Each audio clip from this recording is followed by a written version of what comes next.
There are many terrible things happening in the world today, many things that demand our urgent attention. As we speak, protests are taking place in Nicaragua. Over 146 peaceful Nicaraguans have been killed by their own government in the past 2 months. But we're not talking about Nicaragua today. The people of Iran have been protesting their government for months. Thousands of peaceful Iranian protesters have been arrested. Over 25 are dead. But we're not talking about Iran either. The world's worst humanitarian crisis is going on right now in Yemen. Millions are at risk for starvation. In Burma, almost 1 million innocent people have been driven from their homes in a campaign of ethnic cleansing. But we're not talking about Yemen or Burma. Instead, today, the General Assembly is devoting its valuable time to the situation in Gaza. Gaza is an important international matter. But what makes it different and more urgent than conflicts in Nicaragua, Iran, Yemen, Burma, or many other desperate places? Because we haven't gathered here to discuss any of those urgent issues. The United States would welcome that. What makes Gaza different for some is that attacking Israel is their favorite political sport. That's why we're here today.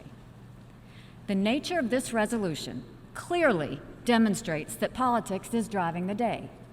It is totally one-sided. It makes not one mention of Hamas, who routinely initiates violence in Gaza. Such one-sided resolutions at the UN do nothing to advance peace between Israel and the Palestinians. Everyone recognizes that. But advancing peace is not the goal of this resolution. I suspect even my Turkish friends know the passage of this resolution won't change anything, but that it looks good for the people back home to think they're doing something. That is pure politics. In fact, this resolution makes peace less possible. It feeds a narrative to the desperate people of Gaza that their leaders are not responsible for their predicament. It stokes hatred. It sacrifices honesty, accuracy, compromise, and reconciliation in favor of the advancement of a narrow political agenda. If we were being honest, we would acknowledge that there are no perfect actors on either side of this conflict.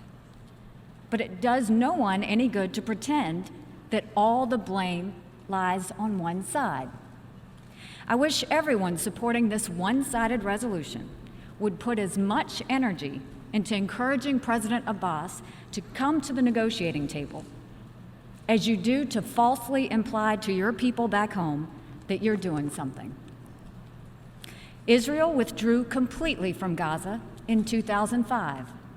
Hamas has been the de facto government in Gaza since 2007. This strip of land along the Mediterranean coast has enormous potential.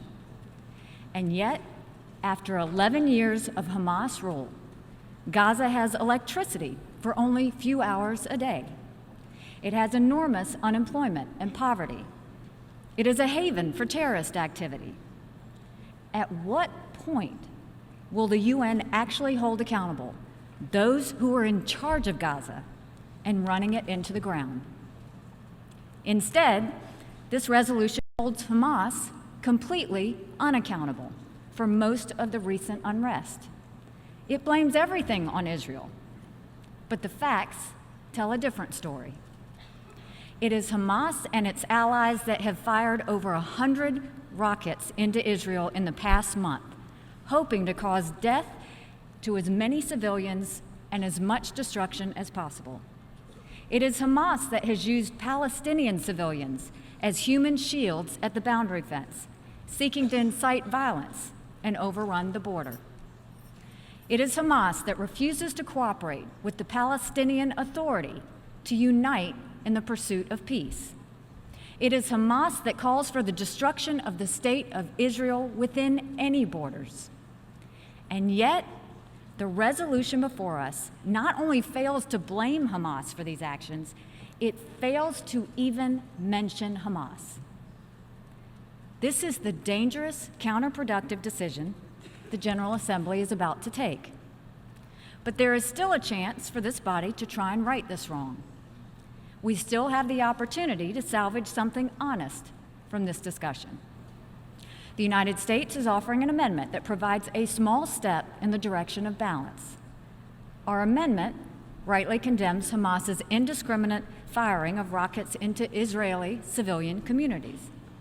It accurately condemns the diversion of aid and resources from civilian needs into military infrastructure, including terror tunnels used to attack Israeli citizens.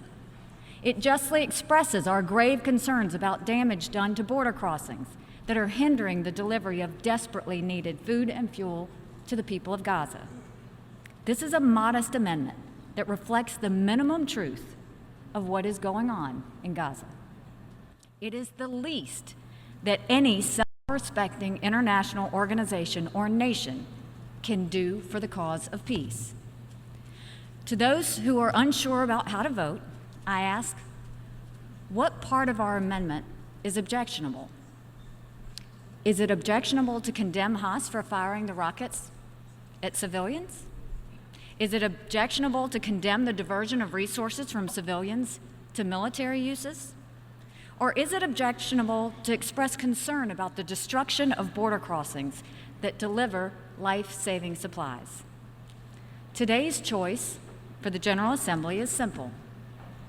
It is the choice between using our time here to advance peace and security or using it to stoke hatred and conflict. This vote will tell us much about which countries are serious about accuracy and reconciliation, and which countries are bound by their political agendas. For the sake of peace and for the sake of this institution, I urge my colleagues to support the United States Amendment. Thank you.